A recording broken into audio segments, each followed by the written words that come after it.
Très chers fidèles téléspectateurs de l'émission Vérité sur la parole, grande est notre joie de vous savoir très nombreux devant vos postes téléviseurs et les différentes plateformes. Vous êtes en train de suivre l'émission Vérité sur la parole. Vous me voyez déjà avec la chemise blanche, ce qui veut dire c'est la pureté, la sainteté, aucun problème avec les gens. Donc, on a des problèmes avec personne.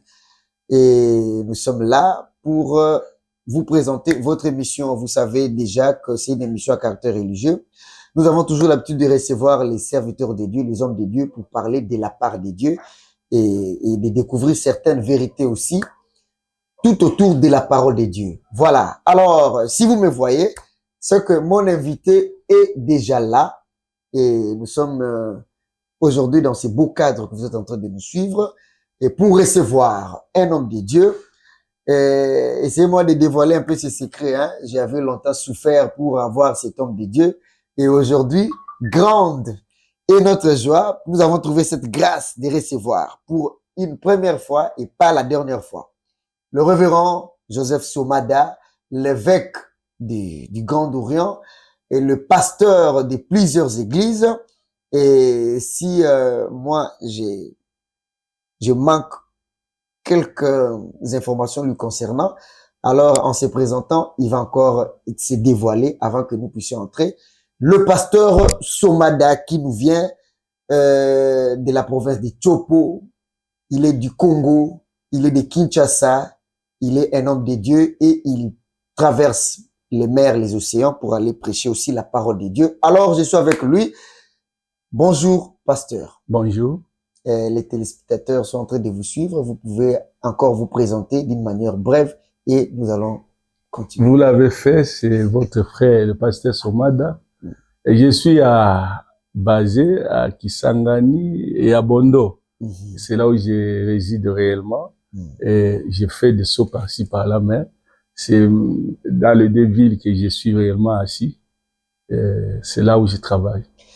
Merci beaucoup, c'est là où il travaille. Notre sujet que nous allons traiter, comme nous avons toujours l'habitude de traiter, de parler sur un sujet donné pour ne pas permettre qu'il y ait des confusions. Nous parlons autour d'un sujet. On peut toucher à tout, ou soit on peut frôler d'une manière ou d'une autre, mais nous avons toujours l'habitude de parler sur un sujet. Notre sujet, c'est l'évêque et l'évêché. Qui est un évêque? Qui doit être un évêque?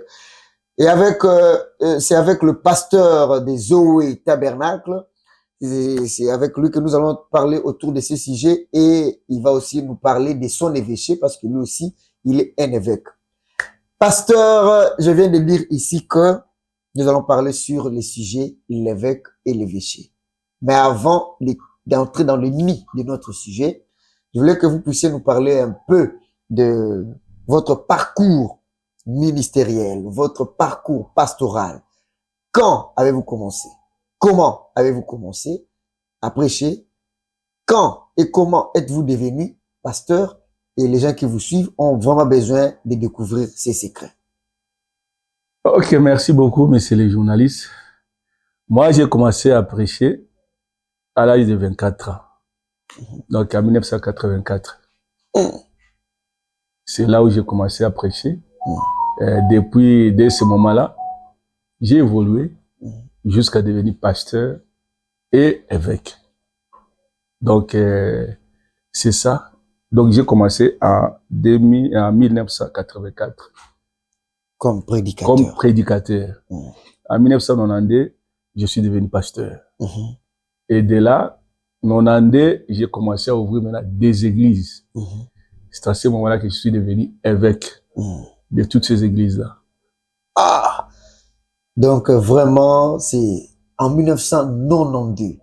Ça me rappelle que c'était 2 ans après que le pasteur Barouti devienne le pasteur de l'église Assemblée chrétienne d'Irigini. 2 ans après, et vous, en 1992, vous êtes devenu pasteur et puis établi, puisque j'avais commencé déjà à prêcher dans cette église depuis 88, mais en 92, on m'a établi comme pasteur. Et vous avez ouvert des églises. Beaucoup d'églises. Et par là, une question me vient. Qu'est-ce qui fait que les pasteurs, quand vous êtes pasteur d'une église, là où Dieu vous a mis pour faire son travail, paître les brebis, et qu'est-ce qui fait que après, on va voir, vous ouvrez une autre deuxième église, une troisième église. Comme vous venez de témoigner vous-même, là, vous avez ouvert des églises. Est-ce que là où Dieu vous avait mis, ça ne vous suffisait pas? Ou qu'est-ce qui a fait que vous puissiez encore continuer à ouvrir d'autres églises en dehors de ce que Dieu vous avait donné en premier lieu? Merci beaucoup. Vous voyez, si on est appelé, il faut savoir, vous occupez quel ministère. Si Dieu vous a donné quel ministère. Si vous êtes pasteur, vous resterez dans une seule église. Mais si vous êtes un apôtre, vous devez aller. Si vous êtes un évangéliste, vous devez aller prêcher ailleurs. Et pour établir des églises, il faut être un apôtre. Vous pouvez prêcher et laisser les gens comme le frère Branham. Il était prophète, il était dans une église, mais il sortait, il allait prêcher partout. Il a évangélisé le monde entier, il a fait 7 fois le tour du monde. Mais dans tout cela, il a fait que l'œuvre d'un évangéliste. Et un évangéliste n'établit pas des églises. Oui. Un évangéliste, il vient, il prêche, il passe. Mais un apôtre, quand il vient, il prêche, il doit établir l'église. Puisqu'il fonde, il doit former les gens pour les établir dans ces églises-là. Donc là, c'est un apôtre. Vous devez être dans cette qualité-là. Il faut avoir cette qualité-là, être un apôtre pour faire ce travail-là. Si vous n'êtes pas un apôtre, vous allez ouvrir les églises. Après, il y aura des problèmes. Et vous devez savoir comment mettre l'ordre dans toutes ces églises. Et il faut avoir le ministère, il faut avoir ce charisme-là, cette capacité-là. Et maîtriser vos gens. Et qu'ils aient la même doctrine et tout ça. Si vous n'avez pas cette qualité-là, cette capacité-là, laissez. Ce n'est pas ça, ce n'est pas votre travail. Restez à l'église, là où vous êtes, vous pouvez rester pasteur, continuer à prêcher dans cette église-là. Mais si vous allez ouvrir des églises par sentiment, après, il y aura des problèmes. Il y aura des problèmes. Des gens là où vous ouvrez les églises, il y aura des problèmes, il y aura des doctrines, il y aura des histoires. Il faut savoir maîtriser ces gens et savoir répondre à leurs questions. Et résoudre leurs problèmes. C'est là le problème d'un apôtre. Et si vous n'êtes pas un apôtre, à ce moment-là, vous aurez des problèmes. Il y aura beaucoup de doctrines, il y aura des divisions, des histoires comme cela. Parce qu'il n'y a pas, vous n'avez pas cette manière-là, cette qualité-là, cette onction-là, ce ministère-là, pour maîtriser les gens et mettre l'ordre dans les églises. C'est pourquoi il y a des problèmes. Ah, c'est pourquoi il y a les problèmes. Donc, les gens doivent retenir que ils doivent savoir établir les différences entre les différents ministères. Oui. Donc, l'œuvre d'un évangéliste, ce n'est pas l'œuvre d'un apôtre. Oh non. L'œuvre d'un apôtre, ce n'est pas celui d'un pasteur ou d'un prophète. Quoi. Ok. Ah, voilà. Prochainement, quand l'occasion nous sera donnée, c'est tout autour de ça que nous allons parler. Mais aujourd'hui, nous parlons de l'évêché.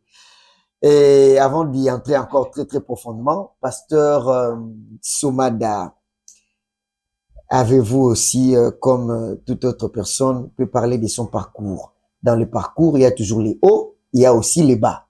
Est-ce que le pasteur Somada peut nous dire qu'il a aussi un bon souvenir qu'il ne peut pas oublier dans son parcours ministériel ou pastoral?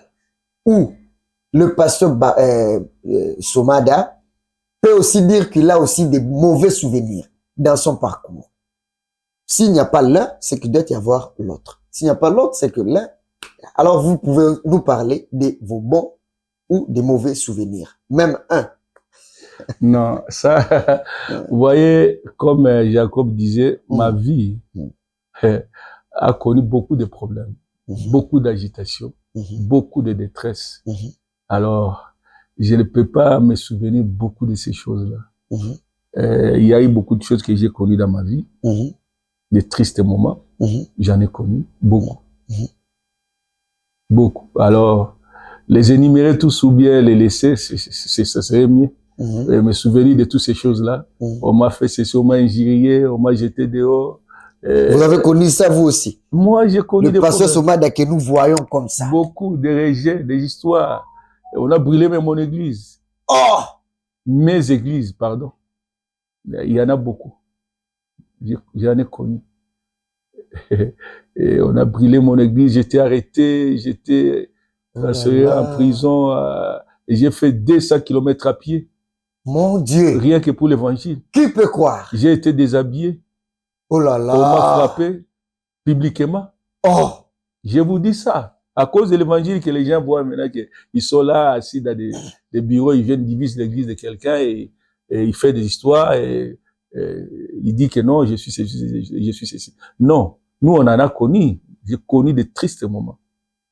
J'ai été arrêté, frappé, on m'a jeté dans la prison, on a fait, vous voyez, on prend le feu, on met à l'extérieur, on brûle le feu là, pour que la fumée là puisse entrer là où je suis, pour que je sois asphyxié. J'ai connu tout ça. Et déshabillé, on m'a frappé. Oh là là. Et on m'a donné des prisonniers. Je les ai amenés à 200 kilomètres à pied. Et je suis arrivé là et j'ai présenté mes prisonniers que j'ai amenés. Et on m'a jeté dans la prison. Et là, on était avec tout le monde. C'était de tristes moments. On a fermé l'église, on a fait des histoires impossibles. On en a connu. Ça fait très mal d'entendre tout ça. Et vraiment, comme on dit, c'est vraiment un chemin rocailleux et très épineux. Et ça fait vraiment très mal. Mais parlez-nous aussi des bonnes choses aussi que vous avez rencontrées qui peut aussi soulager nos cœurs après avoir eu un peu ces nouvelles qui donnent des douleurs. Après cela, j'ai connu aussi des bons moments. En 1995, donc j'ai connu un moment qui m'a beaucoup soulagé, la Pentecôte. La Pentecôte. Qui est descendu à Bondo. Et devant tout le monde, le Saint-Esprit est descendu publiquement. Devant tout le monde. Et les gens sont venus, ils ont accouru de partout pour venir voir ce qui s'est passé. Et le Saint-Esprit est descendu sur les gens, un vent impétueux est entré, les gens ont commencé à tomber, à parler en langue et des histoires. Et il y a eu un grand réveil qui avait commencé depuis 1995, le 23 juillet. Alors pour moi, c'était un temps qui m'avait beaucoup soulagé et j'ai vu comment le réveil a commencé. Et le Saint-Esprit est tombé réellement sur les gens. Et qui reste une date inoubliable chez nous. On fête cette date-là, le 23 juillet. Et cette année, ça sera encore une grande fête. Ça sera alors 30 ans. Alors le 30e anniversaire, ça sera cette année, le 23, l'année prochaine. Nous sommes maintenant 2024. En 2024. Ah ouais, 2025. Le 23 juillet, il y aura un grand rendez-vous à Bondo pour fêter le 30e anniversaire de la Pentecôte, de la descente du Saint-Esprit à Bondo. Donc, on a connu des moments, et c'est ce qui a créé tous ces réveils et toutes ces églises qui sont ouvertes. À partir de ces réveils-là, un puissant réveil qui a commencé à Bondo, des signes et des miracles, des histoires qui se faisaient. Vous entrez comme ça à l'hôpital, les gens sont guéris, sans prière. Et ça a commencé comme ça. Et cela est parti, et c'est pourquoi vous voyez, Bondo. C'est ça, la Pentecôte, le Saint-Esprit qui était descendu. Gloire à Dieu. En tout cas, chers téléspectateurs, il y a quelque chose qui vient d'attirer mon attention. Il y a quelque chose qui m'a tiqué.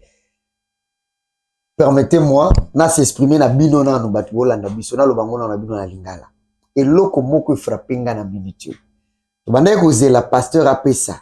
Alobi to tunie aloba bon souvenir, mauvais souvenir, aloba pe bon souvenir. Bino bato bosala nzambi pona koluka mbongo, pona koluka mituka, bilamba, mapango, renommé, bokoma bato minene. Boyo keloko nga na kangi awa. Nga banda kozela tango asisi koloba mauvais souvenir. Wana eza o nga na kangi on a remarqué. Na banda kozela isiko na bon souvenir na ye, je croyais ka koloba siko le plus bon souvenir na ngai après avoir ko souffrir, lelo na koma mutu munene, lelo na koma mutu mbongo. Pour lui, le plus bon souvenir, c'est la Pentecôte. Est-ce que yo, cher pasteur, l'église na yo, ndengo za wana lelo, ozana yango koloba ke le plus bon souvenir pour nanga yango wana. Bon la kisabiso le plus bon souvenir mutu ko zo tambola nango. Le plus bon souvenir ba immeuble yo tonga. Le plus bon souvenir mais mosala nzamba lobi après avoir connu kwama, il y a oh là là, gloire à Dieu. Et puis singa onction na sepeli makasi. Bon, nous continuons. On est là, on sala moi arrêt moko muke, pour na sala mise au point wana. Na sepeli makasi. Pasteur Joseph Somada, le pasteur des églises. Aïe aïe aïe aïe aïe aïe. Est-ce que ceux qui batuni au mutunake, est-ce que vous allez évêque? Okuwanga na to kondima yango. Na ko koyanga na te musala nazo sala. Na bianga mi évêque pona nini? Na bani ya losambo moko sima nango. Na fungoli masambo ebele. Ba église nyonso les autres revenir pa na ngai. Ngai ndi nazo kamba bango, ngai ndi surveiller na bango. C'est pourquoi je suis appelé évêque. Naza évêque était na kena vani ke sika moko, na mibinga kaka évêque pona za losambo moko te. Na sa ine musala na boti masambo, nesiko na komi évêque ya masambo wana. Très bien. Na ine tuno motuna moko, mais ozala à l'aise pour na ko répondre yango.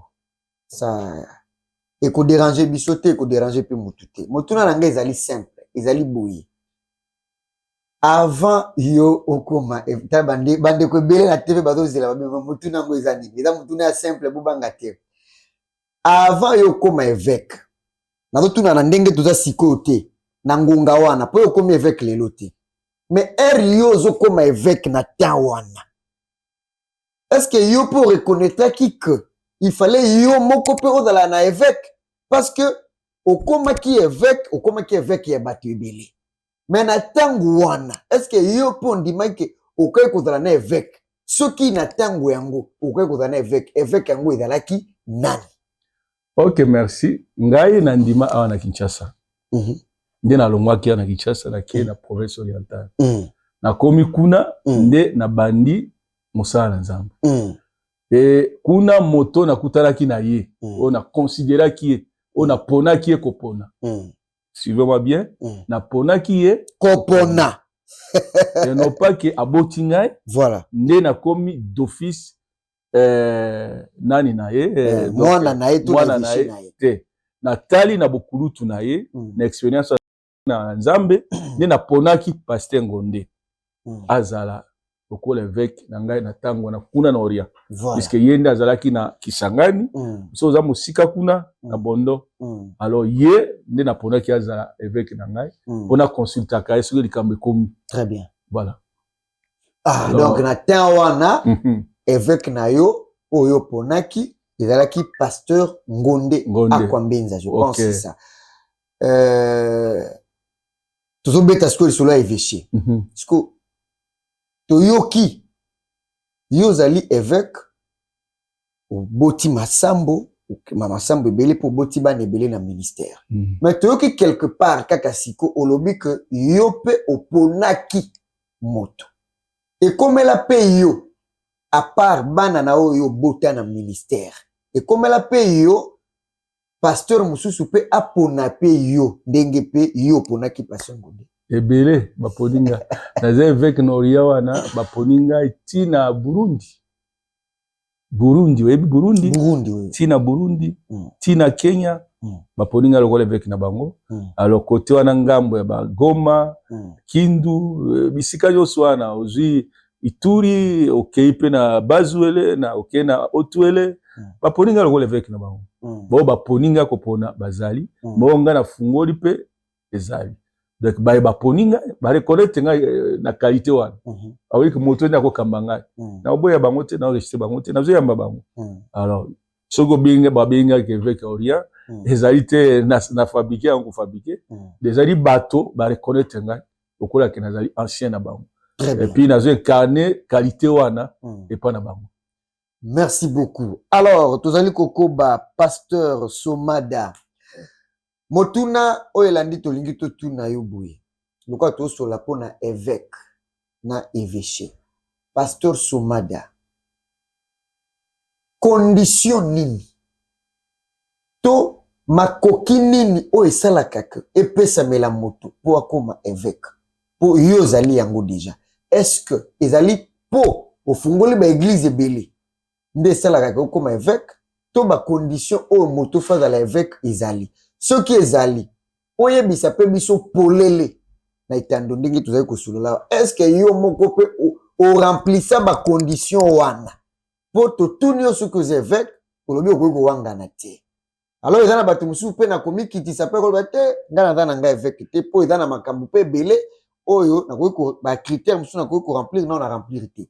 Mais yo ndimi yango to lingi obisa biso nanu kozala évêque ezani ko sala ba église belé bato ba poni yo ndo komi évêque to ezana ba critère il faut ko remplir. Ce que si ko obisa biso yango ndo ebisa biso ce qui yo moko pe ozala sincère ce que so remplir ça ba critère wana nyonso oyo peso makoki okoma évêque. Merci de ko journaliste. Au moins que vous allez évêque, évêque bozo beng évêque ezali fonction. Fonction na po ozwa yango, il faut aller en ancien. Ancienneté ezali base monene. Et puis siko esengeli pe ozwa fonction wana po obengama évêque. Siko fonction na po komela yo, o jouer rôle wana, il faut tala. Évêque ezali ka te ozali une église moko, oui, okoza l'évêque. Pour l'église on a moko mais sikoyo oko kambanani puisque sengelo surveiller oko kambaka église moko wana et siko tango siko e bani ko s'étendre siko bato bani ko revenir pa inayo des péchés réellement qualité na ko bengama évêque c'est-à-dire ozali motoyo ozo gérer bato belé entité moko boye ndo ozali évêque na bango. OK, yango wana donc tu retenir que ancien aux anciens, et puis aux alapés quand même na aux alwa surveillant mon général. Oui, au comme surveillant sur base ya batou. O ba bimi na yo. No bani ko si o surveiller mon pépété. Bo surveiller ba j'été il faut batou. Mais église ça batou ba o bazo kamba. Ndi ozo diriger batou wana. Omoni ba ko iko pona yo, ba o ba uti ayer par qualité ba ko mone pas na ancienneté na yo, et deuxièmement façon ya ko gérer ce que ozo surveiller malamu ce qui ozo batela bango na saine doctrine ozo panza bango te ozo créer ba makambo eko ko bebisa makambo ya harmonie ya etando na ote alors ba ko mona ke moto aza sérieux aza moto ko panza bato te ko bebisa ko sala makambo te aza na motema monene ya ko supporter bato aza na bolingo il faut la compréhension ce que la compréhension oza la bolingo te ko kate ko gérer bato wana puisque ça demande l'amour bato baza na makambo belé bazo ya moto la ndenge na ye esika uti oyebite mais aponi yo ke yo kambaye alors il faut ko supporter moto wana ko zoye na se et puis obani ko matisa ye akela ko na compréhension nette oyo zali na yango oyo ndo za na base ozali kola absolu na bango yo ndo sukisa makambo na bango zo kataka makambo na bango alors il faut za moto zali solide oza moto likolo te frivole to lobi le lobo balusi boy quelqu'un qui change de mots de parole azali a citer azali moto bakota ela ete lelo lobi bolobi balusi boy et ko perdre ko ba perdre de qualité na yango ezala il faut za moto yebi ko kambo zali asi ozana eloko moko kati na yo ozala pe na ancienneté oyo kosunga bato mususu bayebaki no o parcourir makambo o bikeli makambo ebele o kata makambo ebele o résolver ba problème ebele alors à partir na yango ndo koyeba ko kamba bango non pas quelqu'un azali na basi ebele basi bazo soanela ye bazo bundela ye et tout ça il est ici il est là-bas ba makambo ndenge na ndenge il a non bongo te donc il faut moto azali na mwasi bo moko ndi azo aspirer na esika wana azo aspirer kokoma na rawana. Merci beaucoup l'évêque et l'évêché pasteur Somada lelo wakambo to beta to komo sur la makambo ba évêque oyo na message lelo mais selon frère Branham tout na message frère Branham biloko wana daka biloko ba pentecôtiste ba dénominationnel to bando beta ka lelo makambo évêque général et muto balobi ke muto akota ba biloko wana message waki ko cha mwa mbulema ezali papa na yo paix à son âme le pasteur Baruti Kasongo yenda yaki mwa ko cha mwa mbulema wana o makambo o évêque général o nini Naouti récemment, il n'y a pas longtemps, Naouti, na ville ya Kikwiti. Et j'ai rencontré des différents pasteurs du message. Notamment, comme on a bangoté, Moko azo affirmé que Makamba ba évêque, to ba évêché wana, ils allaient dénominationnel. Ça n'existe pas dans le message des frères Branham. Et bino lelo boye kucha ba biloko wana, tango moya yango mona bandelita on a tunakio. Ozali ceux qui battu nos évêques na kanisa ko boya en tant que motei ya message ya frère Branham mais na yo ko ndimi c'est que bino boza bato boye na confusion na kati ya message bokoti biloko ba évêque wana est-ce que ils allaient soutenir la parole de Dieu? Effectivement ba ignorer peut-être yango na CPI façon bango ba aborder makambo bango mais na lobi na bango ke ba sali mo erreur moke puisque message zo ba na biso na s'arranger du côté de Jésus clairement frère Branham ndenge a travaillé qu'il a commencé comme un apôtre dans l'église na Yohana. Il a ouvert Branham Tabernacle. Il est resté là jusqu'à sa mort. Il n'a pas fondé des églises. C'est pourquoi na souka na ministère na presque na souka na 63 ne ala kisi façon d'église sengeza la gérer. De yango ala kisi yango que sengele ki batia évêque na quartier général yango baba que Neville c'est lui qui devait être l'évêque général de l'église, dans le quartier général. Alors, bao nyos bako bima, bako ponaye lokola ancien na bango, devait revenir là-bas. Baya ko kataka makambo na bango, pesaka ba solution ba makambo nyos, c'est ça un évêque. Azaï na l'église, azaï na bateau, oyo azo gérer bango. C'est ce que Branham avait donné comme ligne de conduite. Puis à l'axi comment Paul a travaillé. Paul était l'évêque général. A Benguié qu'il était l'évêque général. Ceux qui bataillent s'est rangé du côté de Jésus, nyons, va découvrir qu'on a que Ezaliwana. Paul était l'évêque général de toutes les églises qu'il a ouvertes. Il a commencé au Ebinenga Bandaki, à Kene Rome, à Galatie, à Corinthe, nyons, biloko ba église nyons wana, les églises à Paul. Il devait aller là-bas, Éphèse, il devait aller là-bas, il devait mettre l'ordre, et il avait aussi ses enfants, Timothée et Tite, qui devaient envoyer dans d'autres villes. Il y a ordre dans l'église. Il partait là-bas sous ordre. Il y a Paul. Et il mettait de l'ordre là-bas. Parce qu'il avait deux églises. Donc, Paul était un évêque général. Il y avait l'église, non, c'est ça qui n'a pas en Asie, mais c'est quand il y a qui à Rome, en Europe. Donc, Paul était un évêque général. C'est le premier. Alors, Frère Branham s'inspirait na yango pour la kisabiso que bongonde sengela za yé alinga ki abanda yango sikoyo. Il avait voulu commencer cette œuvre-là pour être un évêque pour la kufungula l'église. Il avait dit que soki na kena fungula l'église peut-être na Rome, peut-être na bisika na ko kende kuna, j'aurai des gens qui sont bien préparés ba ko futela bango ticket ba ko ya ba ko zuwa l'église nga na fungoli ba ko vanda wana ako établir yango. En ce moment, cette église-là, c'est l'église de Branham. C'est son église. Il doit diriger et gérer cette église-là. C'est lui le pasteur. C'est lui qui a ouvert cette église-là. C'est en ce moment-là qu'il est appelé évêque. Donc c'est clair. Le quartier général est Zalaka. Et évêque général à Zalaka. Et ça, la dénomination, c'est dans les messages. Tout le monde qui passe par où s'il y a quelqu'un qui a mis de l'ordre dans le message, après Frère Branham, c'est le passé Barouti. Ah bon? Je vous dis la vérité. Non. Écoutez, télévision de ça, Moussa, Monen et Lélo. Même le téléphone, nous allons et ça m'a bé. Même la radio, ça m'a bé. Ils ont dépend des âges, ils ont la téléphone, ils ont la télévision. Ce qu'on dit, pour la routière, biloga bosoto. Vous avez véhiculé ni natangwan. Mais ce qu'on tient message, bazote akuna, bazo bika na malade. Bazo tala kaka yango boy babiki. Bazo tala kaka yango boy babongoli motema, babani ko na losam. Mais vous évangélisez. Chrétien le quoi yozo sala siko. Émission chrétienne, makambo na nzambe, to sura makambo na nzambe siko. Yebisanga lisumu nini zali tango bazo ngana osula clair boliko na évêché. Lisumu nini kozala kati na likambo. Non, mais bino bato un message, c'est tout bino ndengo zolo ba ke passer votre yocha ordre. Bokoti si to komi ko mona lelo bato ba église de réveil ba musicien na bango na église ya message ay ko yemba. Drum comme ngana uti ki kweti na église wana kaka mbunda pamba na sente balobi na Branham Tabernacle ezalaka bongo. Bino ba guitare ba musique ba nzembu bato ba bina makasi ma hombulo to komata tout ça. Biloko wana message ezalaka te. Lelo bino boye ko tcha des autres. Na yebisi bino bazwe bate message oyo prophète alobi boye esengeli to développer yango message oyo il faut to développer yango message oyo il faut to sala ke nguya otozwa to sala ni to développer yango en développant le message en développant puissance otozana yango to tikeli Saint-Esprit liberté à sala oyo alingi na tango le Saint-Esprit qui agit na Pentecôte qui agit na tango ya Luther, qui agit na tango ya Wesley, façon y agissaki na bato na tango wana.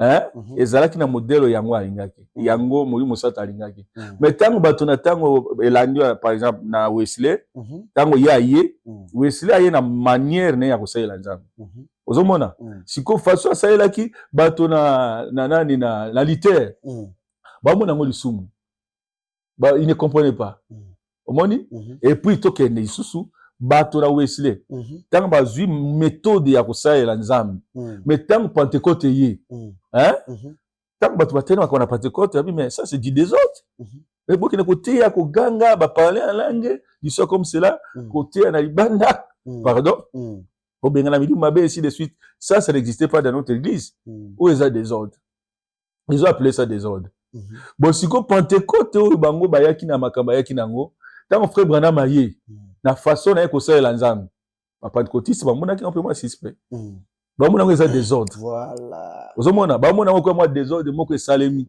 alors siko il faut bon di mapete frère Branham sali na Laodicée il a travaillé comme prophète et à Laodicée maintenant que nous sommes là c'est l'âge de l'épouse.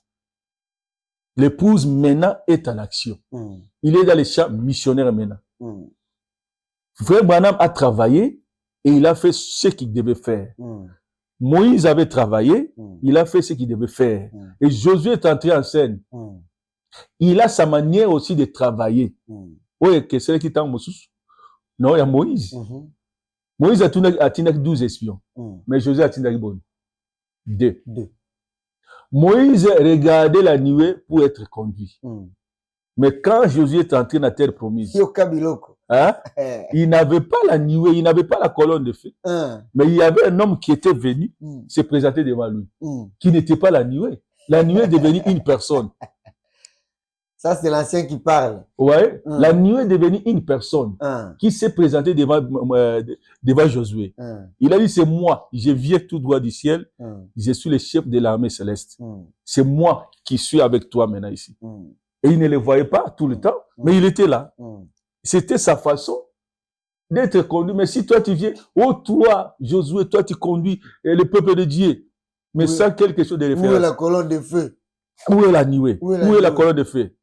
Comment tu dis que tu es un conducteur? On pouvait poser la question à Josué. Mais c'est la façon de faire de Dieu de cet temps à cet temps-là. Il a choisi de travailler comme cela. Mais si Dieu vient maintenant à cet âge ici, hein, Frère Branham a travaillé, il est parti. Maintenant, nous sommes dans l'âge de l'épouse. Le Saint-Esprit continue. Le ministère de l'épouse est là maintenant. La façon dont le Saint-Esprit va utiliser l'épouse, nous ne le savons pas. Il ne nous a pas donné une manière, une façon de faire les choses. Laissons au Saint-Esprit le soin de continuer avec son église. Voilà. Il a sa manière de gérer son église. Il a sa manière de conduire son peuple. S'il y a quelqu'un, un leader qui est là, qui se pointe, il dira que moi, je suis appelé de Dieu, je suis envoyé de Dieu. Laissons voir comment Dieu va l'utiliser. Voilà. De sa manière. La façon dont le Saint-Esprit utilisera. Si Dieu peut être glorifié dans cette histoire-là, Dieu peut être élevé dans ce qu'il fait là. Qu'il soit élevé. Qu'il soit élevé. Applaudissons. Allons de l'avant. Ok. Merci beaucoup. On comprendre, Olandi place où on a bien. Botika ko former ba hypocrite, na ko former biloko na bino moko. Botika de Saint-Esprit sala. Parce que tant que l'obi que loko awe sale mate, yonde pasteur mutupikisi, mais tu ebite soki Saint-Esprit sala kati tote. Pasteur Somada lobi botika molimo mosantu akamba église na ndenge azo kamba. Manière azo kambela eza pona lokumu ya Nzambe. Soki Nzambe azo gloire, azo gloire. Botika ko fabriquer les biso biloko. Alors petit à petit, nous allons chercher comment chiter. Mais avant na tout na mutuna mibale ya suka, pasteur Somada ndenge toti ko pesa mo ba témoignage na peu place sur le bic passer ba route a mis ordre et c'est que aux zones dimaka tant passer ba route azalaki évêque général obandai ko ndima yango. Mais oui, ngai nandima ki na motema na mobimba po na utaki yawo na keikuna esika na kendeki moto na pona ki lokola ancien tanga kufi na moni moto mosusu na ko kambanga te na zonga ki directement awo na bino c'est vous qui êtes mon ancien mon évêque et j'ai choisi au kambanga bien que na longwa ki awo na kendeki kuna mais moto kambanga kuna na niveau na ngali susu azate nde na zongi na évêché na ngai oyo esika on abima esika na ndima. Voilà. Alors ye azalaki évêque na ngai. Donc il est un évêque. OK. Et il remplit totalement cette condition là. Très bien. Est-ce que yo kuna place yo zali évêque évêché ezali wapi bisika yo évêque? Bon, omoni le sambu na ngai liboso nde bondo. OK. C'est là où j'ai commencé. Alors na longwe kuna te nazali kuna. Mais na ekufungwa lo sambu ya monene de na Kisangani o Nzambe atindi ngai na kina kosala yango. Alors ndenge na komi na Kisangani vu l'importance ya batu belé o bazali allié na ngai et c'est que dans les sika oyo ekoko zala quand même ko aider bango dans une accessibilité auquel nous occuper ko sala makambo belé mais tout en sachant que base na ngai zali wapi bondo. Très bien, bien que vous fungule l'église à Munene na Kisangani. Place yo pasteur Baruta yaki le 10 mars. Oui. Et puis tout le monde a qui Niwe photographie à Niwe et qui il solongo ya Niwe yango. Et ezana ndeni, ezala ki nini, ezala ki confirmation nini ki yondo comme prophète to ba yoti ke lo message to ezala nini le 10 mars 2023. Merci mutuna noza kitoko sisita bakambo ebele na koloba no merci pona mutuna wana Kisangani oyo bato bakanisa ki ete ezali likambo oyo esalemi na mayele na bato or ce n'était pas facile ngai na ndima koya Kisangani je ne pouvais pas venir à Kisangani or dans le plan de Dieu c'est ce qui devait se faire pourtant na longwe bondo na bino ki Kisangani na komi na Banalia ngai mais qu'est-ce que moi je vais faire à Kisangani? Oh mon Dieu. Na telemi wana na bi jamais. Je ne peux pas entrer à Kisangani. Na bi il faut bolo balanga malamu. Funa yeba likambo malamu puisque soki na kina Kisangani kokena ko sala musala kuna. Eloko nini o bozoni ya kola Kisangani wana. Alors j'ai commencé à prier toute la nuit nazo bondi na Nzambe binzambe lo balanga malamu. Qu'est-ce que je vais faire à Kisangani? Est-ce que so na komi na Kisangani? Na kotia mobulu te puisque kuna nde passé ngonde ba pesa ki para musala na Nzambe. Est-ce que soki na komi na Kisangani na sali musala mokolo ngonde akosekwa ngai somade na kotala miso na ye. Oh Jésus. So na kotala miso na ite tout droit. Naza na soni to na kima boy. So na kotala ebote na liyo kota Kisangani te. Oh Jésus. Puisque je vais na linga ki papa na makasi. Je ne veux pas blesser cet homme-là alors banana ki nazaki mwana mabe. Je me suis mis à prier avec toute sincérité du cœur. Na Kisangani ngai soki likambo kutinga kuna yanga na kumundira kuna batu na mayele bazali batu na mbongo bazali batu na makambo bele bazali kuna connaissance bazali na kuna ngai na kokala ngote mais uzulu banaki de kuna pona kina kusambwa na bondo je suis bien. Na bondo naza bien na kumunene bakamunanga tout bien na so ba voiture bele minene kuna na bondo naza eloko ni nazo kina kuluka na Kisangani ona koma mwana moke e ya kuluka ko vanda ko bana losambo ya sika oyo na sika oyo bon bien sûr bakoba ke bato bazali likamba onga na lingite puisque tango ba bengana kinga na commune pona na kende c'était pas facile ba bengana nga 3 reprises bazoli na ozonga kaka wana balingite na bongi na sali makambo nyonso za na unité baboyi donc il ne voulait pas de moi il voulait pas me sentir la tiki banga ko ça va loka boboyinga bolingite bo continue mais pour la funga lo sambu les aki problème pour bandimi batomboki babi non biso to nyate suna lo sambu na te il faut ko funga biso lo sambu na bino ekokata biso ki po boy ko funga biso lo sambu to kozonga na biso na mokili. Parce qu'on ne peut pas supporter cet endroit. La façon ba humilier, la façon ba sali makamunyo so boso la batu so boy. Et kokate. Nous devons rentrer dans le monde. Nina mona ki yango nga bo soki comité na niveau ana, bo ça va. Na yanga lisi bango mais j'ai appelé les passagers en attendant que les passagers pour trancher cette affaire.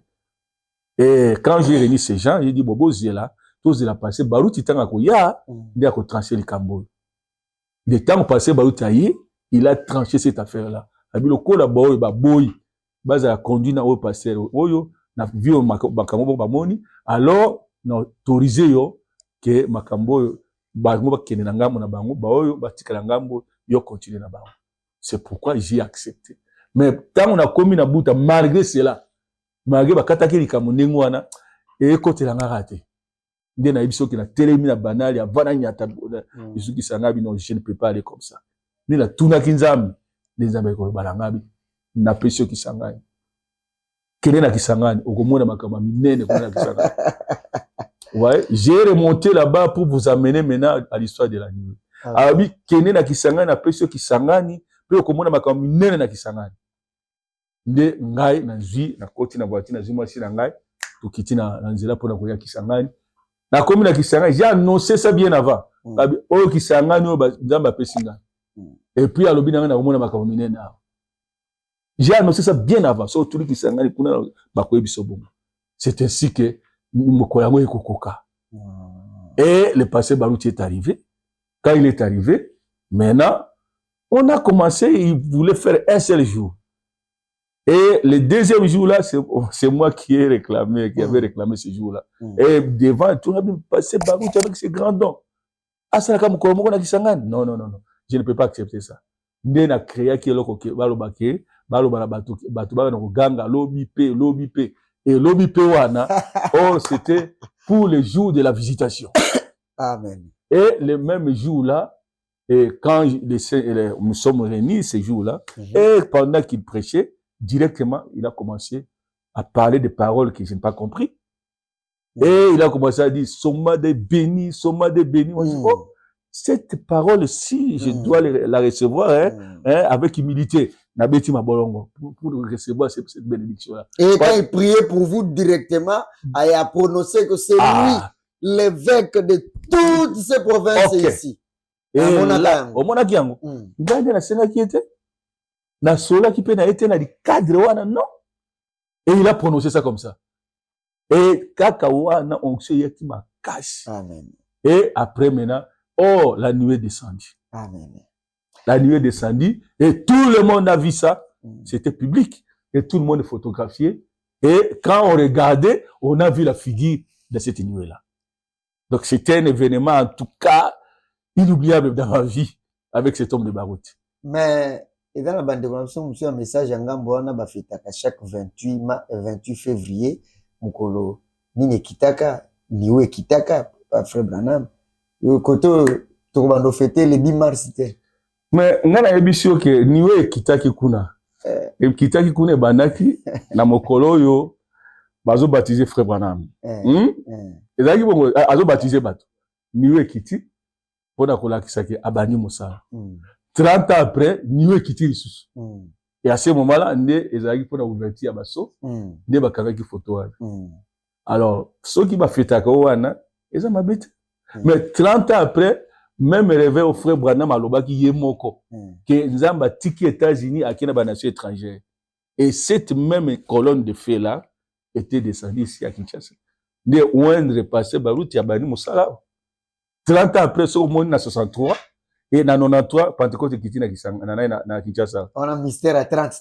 30 on est bandit. Et 30 ans après encore, de 93, na 2023, Niwe Kiti na Kisanga. Merci. 30. Merci beaucoup. On doit terminer par cette dernière question, très chers fidèles téléspectateurs de l'émission Vérité sur la parole. Une dernière question. Ah, natu kataka émission. Parce que déjà. Ah, na kata to kuba. Na habité ba réalisateur balobini. OK. Pasteur, dernière question. Vous êtes la deuxième personnalité au sein des ASMTF. Vous êtes le deuxième administrateur. Donc en quelque sorte moko ba représentant légal. Na ebipete soki ASMTF to kuma mona lelo. Na habité to bengango écuménisme pour comme exclure moi association ya ba église au frabana malobaka qui ko salema to kuma mona ngwa bokomi ko sangana donc bilembo pene atango asuka et puis à part pe yango ko sangana bino bokomi ko sangana ba église association des églises ou le pesa la kaka moko bokomi nango sou mibale alors que biso légalement kokukana mibeko ya mboka na biso toyebi que assemblée générale moko ese salemaki avant bino o l'état ayebi pe andimi na bino boye ko sala su mususu kaka po botungisa baninga Et puis, makambo kusala makambo ba association des églises. Est-ce que vraiment yo teme lo banzambe te moto anga suka ngwana émission ici. Merci ndeko journaliste eza motuna vraiment pertinente.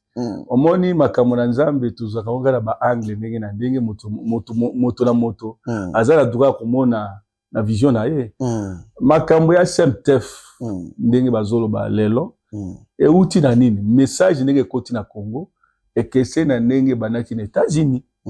Biso ekotaki ya bon kaka bona mobulu e banaki ndenge wana e non la voix de l'aigle tozoza la parrainer na bato ya poto ainsi de suite. Alors makambo zo simba zeka pour la bibliothèque pour la brochure ba biloko ndenge wana et on avait vu que non avec ce message ici ce to tika ngaka boy kokate ne ba père na biso o ba père fondateur ya SMTF ba vandaki ba raisonner poète ba bakisa lolenge mosusu o eko permettre bango ba sala pe ba culte ba sala pe makambo nyonso ba salaka nde yango permetaki bango ba koka kubanda osala ete bazwa mikanda auprès ya l'état lokola frère bana makine kozwa pe mikanda auprès ya l'état poète après sa forme na likambo ya bana kosala aza moto azali quand même organisé de siko azwaka mikanda biso pe bo bazalaki na tango wana nde basalaki yango ke bazwa mokanda moko po esunga ba église na biso po tozali église moko te frère bana banaki ye moko na Jeffersonville azalaki na église wana te c'est différent avec nous omoni frère bana mazaki alaki na nini moko ye azalaki na mboka na ye moko ba église bazalaki na mboka na bango mususu omona ba église bato mususu wana ils étaient là bayaki na ba église moko sœur bazoya kaka kotala frère Branham mais na kotala makambo frère Branham aki na fondation Branham o azalaki na yango azwaki mikande pa na l'état azalaki na biloko na nyonso pona ko gérer église na ye azana problème te na l'état.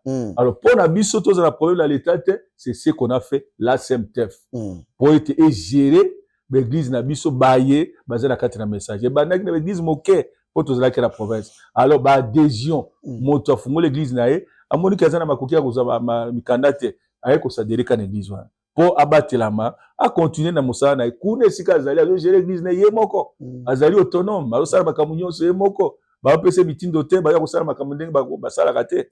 C'était comme ça toujours c'est pour nous convertir ya ko te ya liloba na nzambe donc ba église o ba membre ya SMTF bo bijaka bango te faut sala ka faut ala toujours garder souveraineté na souveraineté ya zana yango il fait tout ce qu'il fait là-bas mais abattre la mandé dans l'état. Au monde place la paix quand même na molongo pour epé sa sonité na makambo to continue ngo pas dans l'état. Voilà. Je pense que c'est déjà réponse. La réponse est moi ezali clair. Donc yango ezali tending bato zo kanisa ba vision na bato nyonso ezali bana bo ba koyi ko sala makambo na bango andeo na o ya SMTF tali bango. Mais biso to yebike oyo bandaki ne bandeli esika makambo bandaki ne yango monaki yango ne zoko banango de bolongwete bozoko bakana tozoko banela likambo bandaki biso to longwete tozenge na kati na likambo original we bandaki tozo sala musala yango kaka ndenge bandaki to constater déjà liwaya oyo azalaki lokola administrateur na biso ya liboso lokola kufaki esengele kite ba luka ba remplacer et il faut ba processus elandema il faut ba assemblée générale esalema et to sala ki assemblée générale et on a fait tout ce qu'on devait faire pour être batia bato batie bango wana. Voilà.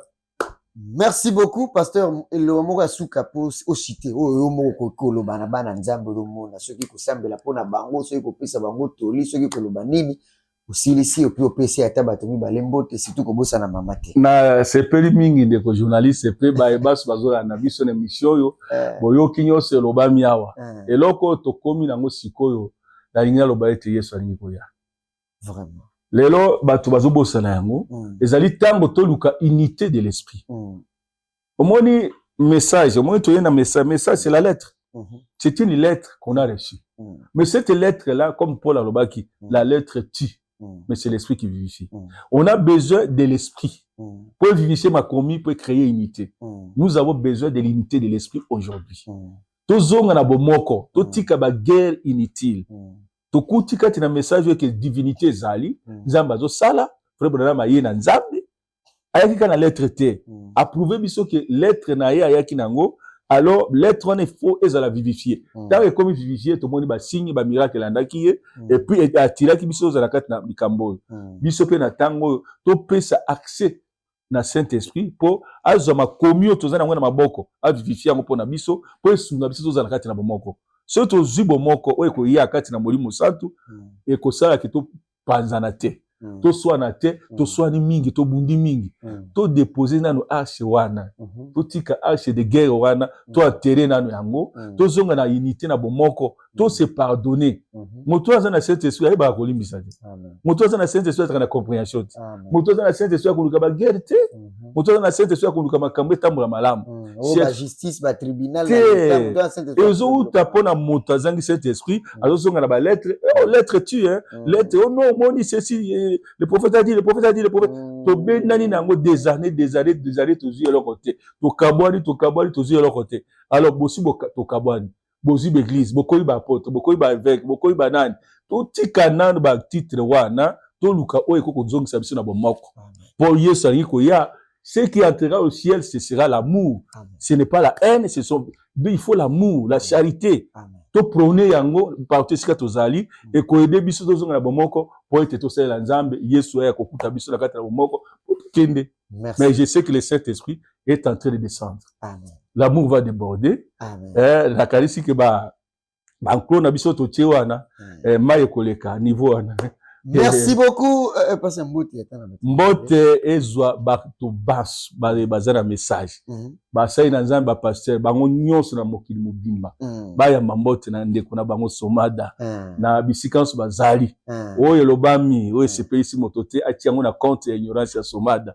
Mais azwa oyo kokaki kozala malamu eko kosungaye. Nzambe apambola ba ebanso bazwami na Congo et na monde awa na Kinshasa pasteur Baruti Carlos na Baruti Tabernacle tout le monde na l'église ya Kinshasa awa partout bambujimai partout basai na nzambe mineno na yebi bango kuna baya mbote na ngai ba vidila ba tout le monde baya mbote na ngai et puis na bosanité Orient esika nazali kuna kosala mosala Kisangani ba baso bazwami na Kisangani et na Bondo esika monene na ngai kuna bazwa mbote monene po etizali sika monene basali nzambe mingi kuna baya mbote na ngai na bosali pe libota na ngai te ma chérie Prosperine aya mbote na ngai baya na ngai baso baya mbote bipai biso bazali kimia etika na moto nyonso nzamba pambola moko na moko na émission na biso vérité sur la vérité et pambola ma chaîne na bino pambola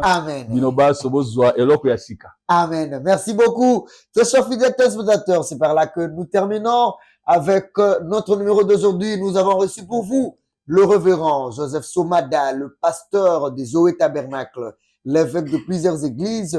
Il est à Bondo et aussi dans la ville de Kisangani. Nous avons parlé avec lui sur l'évêque et l'évêché, et l'homme de Dieu a été clair. Il n'a rien laissé. Il a tout expliqué et nous avons vraiment senti que nous étions en face d'un évêque, de quelqu'un qui a vraiment grandi, qui a mûri. Merci beaucoup à la grande équipe technique qui a réalisé ce numéro d'aujourd'hui. Je vois là derrière les caméras Gaël Mbemba, les grands réalisateurs, les caméramans en chef, les grands monteurs. Dites aussi merci Junior Munjana, le caméraman le plus ponctuel, l'homme ponctuel plus que la ponctualité elle-même. Sans oublier notre directeur de programme, Isaac Korangi. Maintenant, Tingi Télévision à Bossanité. Isaac Korangi, directeur de programme. Jocelyne Alangi, commercial. Notre cordon, le cordon le plus cool, Landry Makanda. Et pourquoi pas à mon honorable Ntingi Pouloulou. Nous avons été assistés par plusieurs personnes, mais nous ne mettrons pas à citer tous leurs noms. Je salue Enoch Somada, notre artiste Nicoloyo Izandeye Tozoromata. Je salue aussi le révérend Jérémy Yawele, qui nous a aussi assistés, à qui nous disons un grand merci. Et prochain numéro, prochain rendez-vous, c'est avec le pasteur Jérémy Yawele de l'église de Manenga, Tokokutanaye, Farafar, Abongama, pour Mituna, Miko Betelaye, et puis, Yemowa Ebindengenini à s'en sortir. D'ici là, portez-vous bien. On se retrouve prochainement avec un nouveau numéro. J'avais dit que j'ai reçu le pasteur Somada pour la première fois. Mais papa, il y a un soukate. Volontiers. Donc, c'est pas la dernière fois que nous puissions les recevoir. Portez-vous bien. Au revoir et que Dieu vous bénisse.